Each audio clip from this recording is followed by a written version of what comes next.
ಪ್ರಕಾರಗಳಿದ್ದ ಹಾಗೆ ಮೈಸೂರು ಅರಮನೆ ಆವರಣದಿಂದ ನೇರ ಪ್ರಸಾರದ ದೃಶ್ಯಗಳಲ್ಲಿ ಸಾಂಸ್ಕೃತಿಕ ಕಲಾ ತಂಡಗಳ ವೈಭವದ ದೃಶ್ಯಗಳನ್ನು ನೀವು ಗಮನಿಸ್ತಾ ಇದ್ದೀರಿ. ಮೆರವಣಿಗೆ ಮೂಲಕ ಸಾಗ್ತಾ ಇದೆ ಅನೇಕ ಸ್ತಬ್ಧ ಚಿತ್ರಗಳು.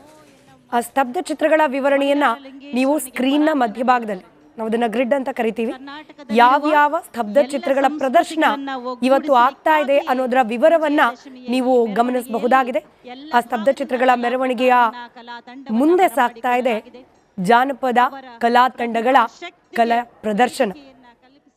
ಇದು ಅಂತಿಂಥ ಮಾರ್ಗವಲ್ಲ, ಅರಮನೆಯ ಮುಂಭಾಗದಲ್ಲಿರುವಂತಹ ರಾಜ ಮಾರ್ಗದಲ್ಲಿ ನೆಲಮೂಲ ಸಂಸ್ಕೃತಿಯ ಮೆರವಣಿಗೆ. ಜಗ್ಗಲಿಗಿ ಮೇಳದ ಕಲಾವಿದರ ನಂತರ ಮುಂದೆ ಬರ್ತಾ ಇರೋದು ಮತ್ತೊಂದು ಸ್ತಬ್ಧ ಚಿತ್ರ. Bharat earth movers limited BEML.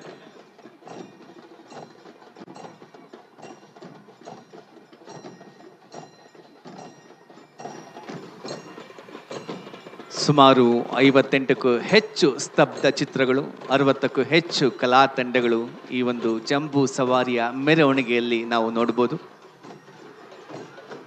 ಹಲವು ಬಣ್ಣಗಳು ಕೂಡಿದ್ರೂ ಕೂಡ ನಮ್ಮೆಲ್ಲರ ಎದೆಯಲ್ಲಿರುವಂತಹ ಪ್ರೀತಿ ಒಂದೇ, ನಾವೆಲ್ಲರೂ ಒಂದೇ ಎನ್ನುವಂತಹ ಅಭಿಮತ, ಒಂದೇ ಎನ್ನುವಂತಹ ಭಾವ, ನಾವೆಲ್ಲರೂ ಸಮಾನರು ಎನ್ನುವಂತಹ ಭಾವೈಕ್ಯತೆಯ ಭಾವ.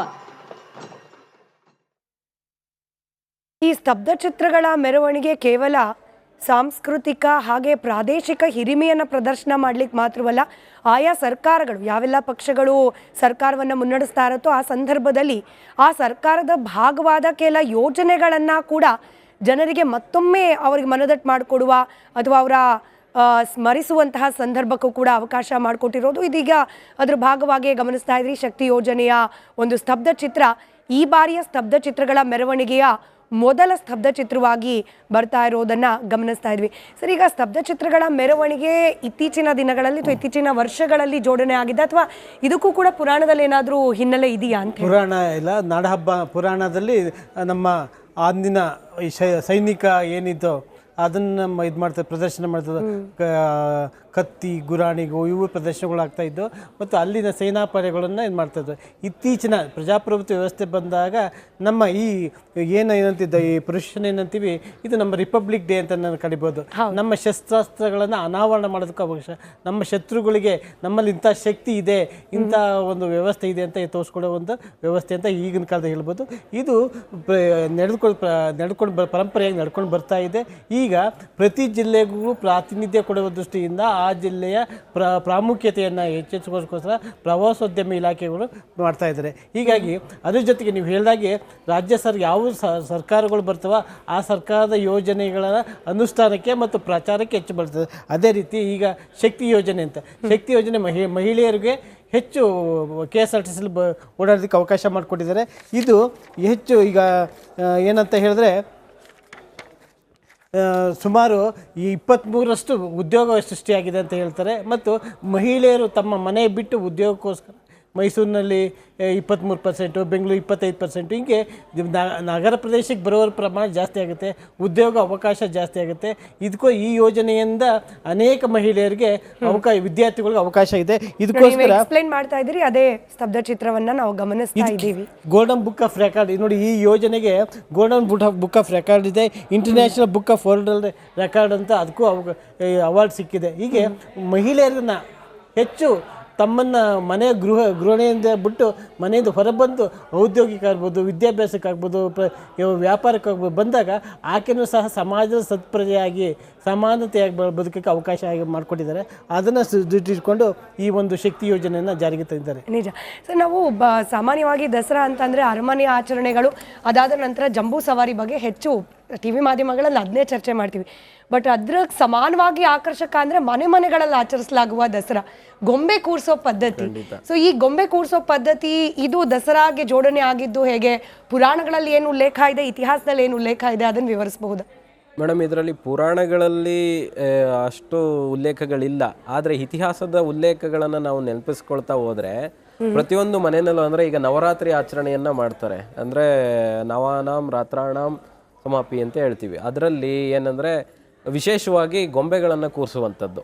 ಈ ನಾವೇ ಮನೆಯಲ್ಲಿ ಎಲ್ಲ ರೀತಿಯಾದಂಥ ಆಚರಣೆಗಳನ್ನ ಮಾಡುವಂಥದ್ದು. ಎಷ್ಟು ಅಂದರೆ ಒಂದು ನೇಮ ನಿಷ್ಠೆಯಿಂದ ಆ ಎಲ್ಲ ದಸರಾ ಮೆರವಣಿಗೆಯಲ್ಲಿ ಏನೇನು ಪ್ರೊಸೆಷನ್ ಹೋಗುತ್ತೆ ಗೊಂಬೆಗಳು, ಮತ್ತೆ ಮಹಾರಾಜ ಮಹಾರಾಣಿಯ ಗೊಂಬೆಗಳಾಗಿರ್ಬೋದು, ರಾಮ ಸೀತೆ ಗೊಂಬೆಗಳಾಗಿರ್ಬೋದು, ಮತ್ತೆ ಕೃಷ್ಣನ ಒಂದು ಈ ಬಾಲಲೀಲೆಗಳನ್ನ ತೋರಿಸುವಂಥ ಗೊಂಬೆಗಳಾಗಿರ್ಬೋದು, ಇವೆಲ್ಲವನ್ನು ಕೂಡ ಮನೆಯಲ್ಲಿ ಪ್ರತಿಷ್ಠಾಪನೆ ಮಾಡಿ ಪ್ರತಿದಿನವೂ ಅದಕ್ಕೆ ವಿಶೇಷವಾದಂಥ ಪೂಜೆ ಮಾಡಿ, ಮತ್ತೆ ನಮ್ಮ ಕಡೆ ಹೊಸ್ಲು ಪೂಜೆ ಅಂತ ಹೇಳ್ತಾರೆ, ಅಂದರೆ ಹೊಸ್ತಿಲು ಪೂಜೆ, ಆ ಹೊಸ್ತಿಲು ಪೂಜೆಗಳನ್ನು ಮಾಡಿ ಗೊಂಬೆಗಳನ್ನು ಇಟ್ಟು ಪೂಜೆಗಳನ್ನು ಮಾಡಿ ಬೇರೆ ಬೇರೆ ಅವ್ರನ್ನ ಕರೆದು ತಮ್ಮ ಮನೆಯಲ್ಲಿ ಆ ಗೊಂಬೆಗಳನ್ನ ತೋರಿಸುವಂಥದ್ದಿದೆ. ಮತ್ತೆ ಇನ್ನೂ ಒಂದೇನಪ್ಪ ಅಂತ ಅಂದರೆ ಇದಕ್ಕೆ ಇನ್ನೂ ಹಿನ್ನೆಲೆ ಏನಂತ ಅಂದರೆ ಗೊಂಬೆಗಳನ್ನು ಈಗ ನವರಾತ್ರಿ ಟೈಮ್ನಲ್ಲಿ ನಾವು ಗೊಂಬೆಗಳನ್ನು ಪೂಜೆ ಮಾಡಿದ್ರೆ ಸಂತಾನ ಉತ್ಪತ್ತಿ ಆಗುತ್ತೆ, ನಮ್ಮ ವಂಶ ಸುಭಿಕ್ಷವಾಗಿರುತ್ತೆ, ಸಮೃದ್ಧವಾಗಿರುತ್ತೆ ಅನ್ನುವಂಥದ್ದು ಒಂದು ಇದೆ. ಮತ್ತು ದೇವಿಯ ಒಂದು ಏನು ಆಶೀರ್ವಾದ ನಮ್ಮ ಮೇಲೆ ಯಾವಾಗಲೂ ಇರುತ್ತೆ.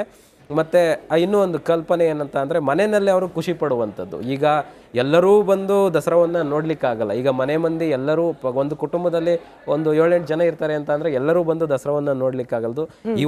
ಈ ಸಂದರ್ಭದಲ್ಲಿ ಟಿ ವಿ ಚಾನಲ್ಗಳಿವೆ, ಯೂಟ್ಯೂಬ್ ಇದೆ, ಇನ್ನೊಂದಿದೆ, ಸೋಷಿಯಲ್ ಮೀಡಿಯಾ ಎಲ್ಲ ಆ್ಯಕ್ಟಿವ್ ಇದೆ.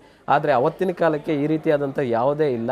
ತಮ್ಮ ಮನೆಯಲ್ಲೇ ಈ ಒಂದು ಪರಿಕಲ್ಪನೆಯನ್ನು ನೋಡ್ಕೊಂಡು ಹೋದಂಥವ್ರು ಈ ದಸರಾ ಪ್ರೊಸೆಷನಲ್ಲಿ ಏನೇನು ಇರ್ತಿತ್ತು, ಅಶ್ವದಳ ಇರ್ತಿತ್ತು, ಗಜದಳ ಇರ್ತಿತ್ತು, ಮತ್ತು ಸೈನಿಕ ದಳಗಳು, ಅವ್ರ ಕಾಲ್ದಳಗಳು ಇರ್ತಿದ್ವು, ಮತ್ತು ಅವರ ಬೇರೆ ಬೇರೆ ಏನೇನು ಮೆರವಣಿಗೆಗಳು ಹೋಗ್ತಿದ್ವು, ಅಂಬಾರಿ ಇರ್ತಿತ್ತು, ಮಹಾರಾಜರು ಇರ್ತಿದ್ರು, ಮಹಾರಾಣಿಗೆ ಅವರು ಇರ್ತಿದ್ರು. ಇವೆಲ್ಲವನ್ನು ಕೂಡ ಅಲ್ಲೇ ಅವರು ನೋಡಿ ಖುಷಿ ಪಡುವಂಥದ್ದು. ಮತ್ತು ಎಲ್ರಿಗೂ ತಮ್ಮ ಬಂಧು ಬಳಗ ಅಕ್ಕಪಕ್ಕದ ಮನೆಯವ್ರನ್ನೆಲ್ಲ ಕರೆದು ಮಾತಾಡಿಸುವಂಥದ್ದು. ಈಗಲೂ ಕೂಡ ಹಳೆ ಮೈಸೂರು ಭಾಗದಲ್ಲಿ ಇದು ಪ್ರತಿ ವರ್ಷವೂ ನಡ್ಕೊಂಡು ಹೋಗುತ್ತೆ. ಇವತ್ತು ಬೆಂಗಳೂರು ನಾವು ಹೇಳ್ತೀವಿ ಟೆಕ್ನಾಲಜಿಕಲಿ ತುಂಬ ಇಂಪ್ರೂವ್ ಆಗಿದೆ ಅಂತ, ಆದ್ರೂ ಕೂಡ ಎಷ್ಟೊಂದು ಮನೆಗಳಲ್ಲಿ ಇವತ್ತು ಬೆಂಗಳೂರು ಆಗಿರ್ಬೋದು, ಬೆಂಗಳೂರು ದಕ್ಷಿಣ ಮತ್ತು ಮೈಸೂರು, ಚಾಮರಾಜನಗರ ಎಲ್ಲ ಭಾಗಗಳು ಚನ್ನಪಟ್ಟಣದ ಗೊಂಬೆಗಳು ವಿಶೇಷವಾಗಿ. ಯಾಕೆಂದರೆ ಗೊಂಬೆಗಳಿಗೆ ಚನ್ನಪಟ್ಟಣ ಫೇಮಸ್ ಆಗಿರೋದ್ರಿಂದ ಚನ್ನಪಟ್ಟಣದ ಗೊಂಬೆಗಳಲ್ಲಿ ಇದಕ್ಕೆ ಆದಂಥ ವಿಶೇಷವಾದಂಥ ಮಾನ್ಯತೆ ಇದೆ. ಚನ್ನಪಟ್ಟಣದಲ್ಲೂ ತುಂಬ ಈ ರೀತಿಯಾದಂಥ ಗೊಂಬೆಗಳನ್ನು ಕೂರಿಸುವಂಥದ್ದು ಜಾಸ್ತಿ ಇದೆ.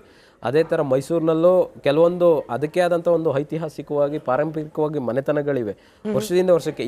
ಈಗ ರೀಸೆಂಟಾಗಿ ಇದರಲ್ಲಿ ಮಾರ್ಕೆಟ್ನಲ್ಲಿ ನಮ್ಮ ಯದುವೀರ್ ಒಡೆಯರವರ ಗೊಂಬೆ ಪ್ರತಿರೂಪ ಮತ್ತು ತ್ರಿಷಿಕಾದೇವಿಯವ್ರ ಒಡೆಯರವರ ಪ್ರತಿರೂಪ ಇವೆಲ್ಲವೂ ಬರ್ತಿದೆ. ಹಿಂದೆ ಜಯಚಾಮರಾಜ ಒಡೆಯರ್ ಕಾಲದಲ್ಲಿ, ಈ ಕಾಲದಲ್ಲಿ ಎಲ್ಲವೂ ಕೂಡ ಈಗ ಅರಮನೆಯಲ್ಲಿ ಏನು 9 ದಿನಗಳ ಕಾಲ ಚಾಮುಂಡೇಶ್ವರಿಯನ್ನು ಪೂಜೆ ಮಾಡ್ತೀವಿ, ಆರಾಧನೆ ಮಾಡ್ತೀವಿ, ಅದೇ ರೀತಿ ಅವರವರ ಸಂದರ್ಭಕ್ಕೆ ತಕ್ಕಂತೆ ಈಗ ಕೆಲವರು ರಾಮನ್ನ ಪೂಜೆ ಮಾಡ್ತಾರೆ ನವರಾತ್ರಿಯಲ್ಲಿ, ಕೆಲವು ಕಡೆ ರಾಮಾಯಣವನ್ನು ಪಾರಾಯಣ ಮಾಡ್ತಾರೆ. ಇದು ಇವಾಗಲೂ ನಡೀತದೆ. 10ನೇ ದಿನದಲ್ಲಿ ರಾಮನ ಪಟ್ಟಾಭಿಷೇಕ ಆಗ್ತು ಅಂತ ಅನ್ನೋ ಲೆಕ್ಕಾಚಾರದಲ್ಲಿ ಪೂಜೆ ಮಾಡ್ತಾರೆ. ಅದೇ ಥರ ಕೃಷ್ಣನ ಭಕ್ತರುಗಳಿರ್ತಾರೆ, ಕೃಷ್ಣನ ಪೂಜೆ ಮಾಡುವಂಥವ್ರು ಇರ್ತಾರೆ. ಅದರಲ್ಲೂ ನವರಾತ್ರಿ ವಿಶೇಷವಾಗಿ ಈ ಹೊಸದಾಗಿ ಅವರಿಗೆ ಮಗುವಾಗಿರುತ್ತಲ್ಲ ಅಂಥವರು ಜಾಸ್ತಿ ಈ ಒಂದು ಇದನ್ನು ಮಾಡ್ತಾ ಹೋಗ್ತಾರೆ, ಗೊಂಬೆ ಕೂರಿಸುವಂಥದ್ದನ್ನ.